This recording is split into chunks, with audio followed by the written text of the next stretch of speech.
열왕기하 18장 26절부터 37절까지 말씀입니다.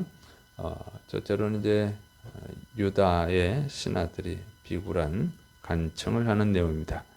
열왕기하 18장 26절부터 28절. hil기야의 아들 엘리야김과 셈나와 요아가 랍사객에게 이르되 우리가 알아듣겠사오니 청하건대 아람말로 당신의 종들에게 말씀하시고 성 위에 있는 백성이 듣는 데서 유다 말로 우리에게 말씀하지 마옵소서. 랍사게가 그에게 이르되 내 주께서 내 주와 내게만 이 말을 하라고 나를 보내신 것이냐?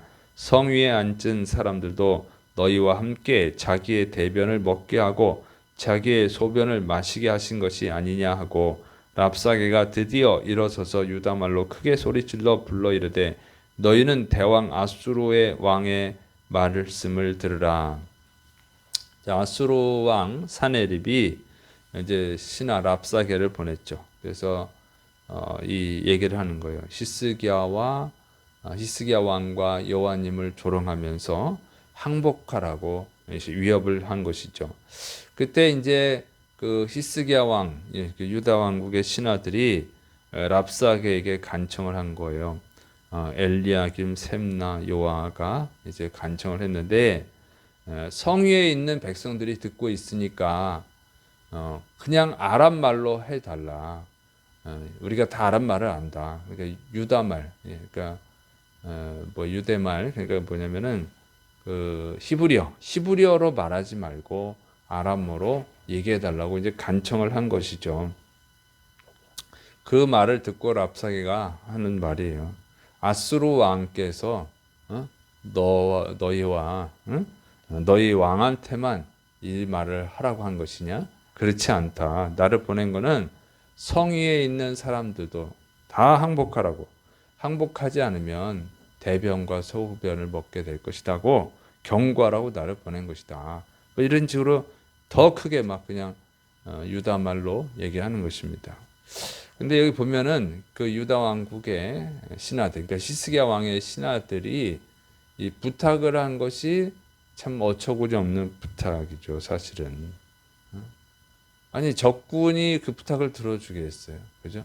적군이 무슨 그런 부탁을 들어주겠어요? 적군은 지금 이 예루살렘 성을, 유다 왕국을 무너뜨리려고 하는 자들인데 그 부탁을 들어주겠냐고. 들어줄 부탁도 아닌데 부탁을 하는 거예요. 그러니까 오히려 더하죠. 저 사람들, 저 히브리어, 그러니까 유대말로 하면은 잘 좋겠다. 그러면 저 백성들이 더 겁을 먹겠구나 하고 더 말을 하는 것이죠. 그러니까 적군에게 부탁할 게 있고 안 부탁할 게 있는데 적군한테 일단 부탁을 한다는 것 자체가 말이 안 되는 거죠. 그럼 왜 부탁을 했냐? 그거는 협상의 여지를 남겨두고 있는 거예요. 그러니까 협상하려고 하는 마음이 있다는 거죠, 아직도. 우리한테 얘기해 주면 우리가 왕한테 전달을 해서 어떻게 좀 해보겠다, 이런 표현이잖아요. 그러니까 이것은 뭐냐면 아직도 믿음이 온전하지 못하다는 거예요. 하나님만 의지해야지. 하나님만 의지해야 되는데 그렇지 않고 이 적군 그 아수르 왕하고 어떻게 이렇게 잘 협의를 해볼까 하는 이런 마음이 있는 것이죠. 그래서 비굴해지고 초라해지는 거예요. 이 전쟁에서 하나님을 의지하지 않았기 때문에, 첫 번째 전쟁에서 하나님을 의지하지 않았기 때문에 패배하고 이 두 번째 침공을 당하게 된 거잖아요. 그런데도 아직도 하나님을 온전히 신뢰하지 않는다는 거죠. 하나님을 온전히 의지해야 되는데 세상적 방법을 쓰고 있는 거예요. 저번처럼 돈을 주고 해결할까? 이런 마음들이 있기 때문에 그런 거거든요.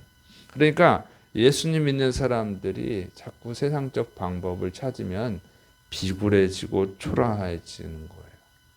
하나님을 의지해야 되는 줄을 믿으시기 바랍니다. 해결자는 하나님이에요. 해결하는 방법은 여러 가지가 있지만 해결자는 하나님이라고. 그러니까 방법을 찾으면 안 돼요. 해결자, 하나님 해결해 주셔야지. 하나님을 전적으로 의지해야 됩니다. 자, 그 다음에 이제 그러니까 이제 랍사게가 더 신이 나가지고 저것들이 약점이 저거구나 하고 이제 유다 말로 계속 이제 이 백성들에게 듣게 합니다. 열왕기하 18장 31절부터 32절. 너희는 히스기야의 말을 듣지 말라. 아수르 왕의 말씀이 너희는 내게 항복하고 내게로 나오라. 그리하고 너희는 각각 그의 포도와 무화과를 먹고 또한 각각 자기의 운물의 물을 마시라. 내가 장차 와서 너희를 한 지방으로 옮기리니 그곳은 너희 본토와 같은 지방 곧 곡식과 포도주가 있는 지방이요 떡과 포도원이 있는 지방이요 기름 나는 감람과 꿀이 있는 지방이라.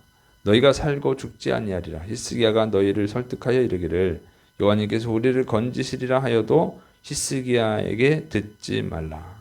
자, 이 랍사게는 이 성 위에 있는 유다 백성들을 유혹을 하는 것입니다. 히스기야가 너희를 구원할 능력이 없다. 히스기야의 말을 듣지 마라.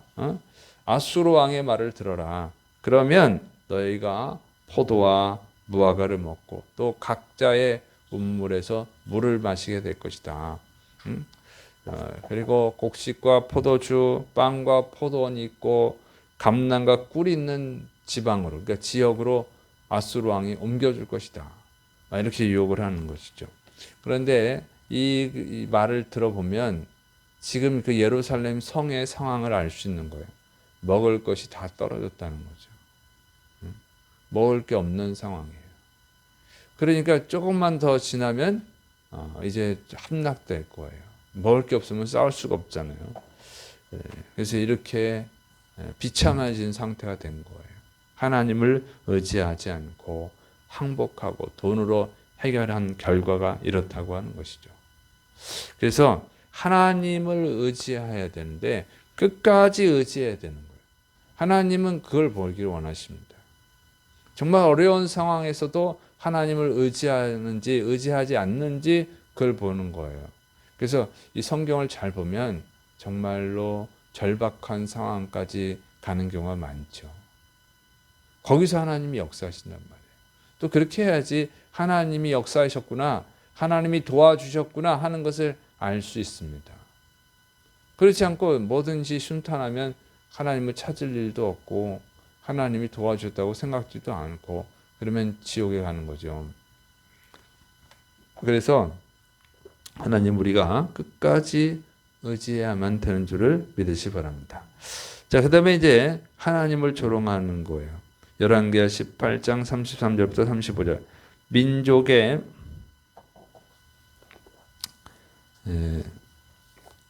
민족의 신들 중에 어느 한 신이 그의 땅을 아수르 왕의 손에서 건진 자가 있느냐? 하맛과 아르밧의 신들이 어디 있으며 스바라임과 헤나와 아와의 신들이 어디 있느냐?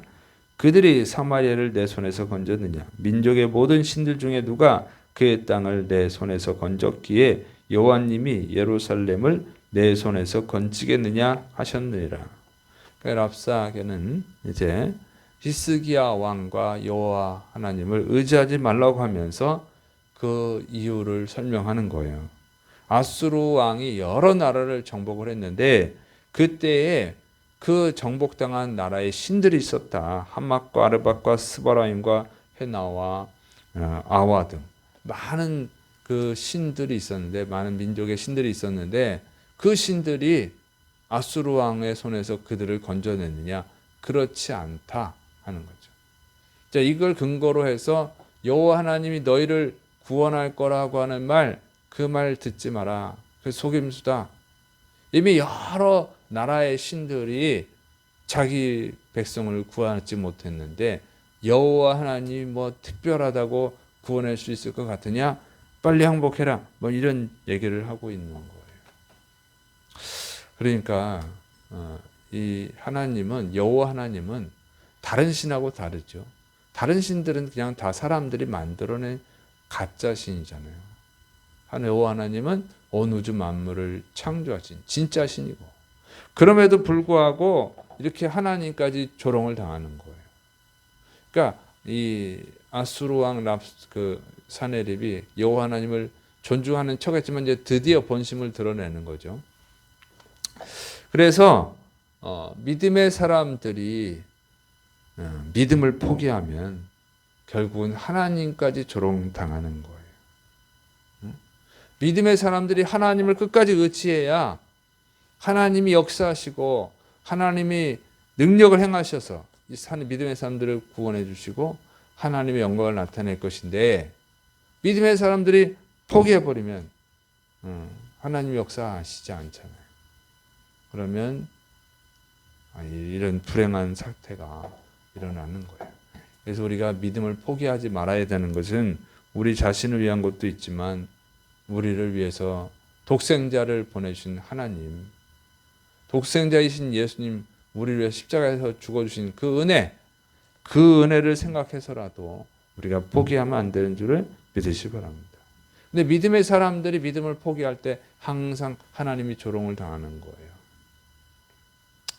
우리도 코로나 기간에 최고 권력자가 기도는 마음의 평안을 주지만 방역은 과학이다, 이렇게 말을 했죠. 그래서 코로나는 하나님이 지켜주는 게 아니고 의학이 지켜주는 것이다, 이런 취지로 말했잖아요. 하나님을 조롱한 거죠. 하나님이 무슨 마음의 평안이나 주는 거지 코로나를 지켜주겠냐, 이런 조롱을 했잖아요. 참, 그러고 보면 우리가 회개해야 됩니다. 우리가 믿음에 바로 서지 못해서 그런 거예요. 하나님을 조롱당하게 한 한국교회는 회개를 해야 돼요. 우리는 회개해야 됩니다. 그리고 우리가 믿음을 바로 지켜야 돼요. 저는 하나님을 조롱한 자는 반드시 심판받을 거라고 저는 분명히 그렇게 생각합니다. 자, 그러나 우리는 회개해야 된다는 거죠. 우리가 믿음을 보여주지 못해서, 하나님에 대한 믿음을 보여주지 못해서 이렇게 조롱을 당한 거예요. 일제 강점기 때도 신사참다에게 굴복하고 하나님을 조롱받게 했어요. 다 우리가 회개해야 됩니다. 그리고 정말 우리가 하나님 앞에 바로 서서 절대로 믿음을 굴복하지 않는 자가 되야 될 줄을 믿으시기 바랍니다. 하나님의 영광을 나타내는 자가 되야 될 줄을 믿으시기 바랍니다. 믿음을 포기하지 않으면 하나님은 그 사람을 통해서 역사하셔요. 그래서 하나님이 살아계신 것을 보여줍니다. 하나님의 영광을 나타내는 거예요. 그래서 믿음의 사람들이 절대 포기하지 않을 때 하나님이 영광을 받으시게 될 줄을 믿으시기 바랍니다. 기도하겠습니다. 사랑이 많으신 하나님 아버지, 우리의 믿음 없음으로 인해서 우리를 위해서 독생자를 주신 하나님이 조롱을 당하는 그런 일들이 벌어지지 않도록 우리를 불쌍히 여겨주시고 우리에게 더 큰 믿음과 용기를 부어주셔서 하나님께 영광 돌리시도록 도와주옵소서. 하나님께서 영광 받으시기 원하옵고 예수님의 이름으로 감사하며 기도드립니다. 아멘.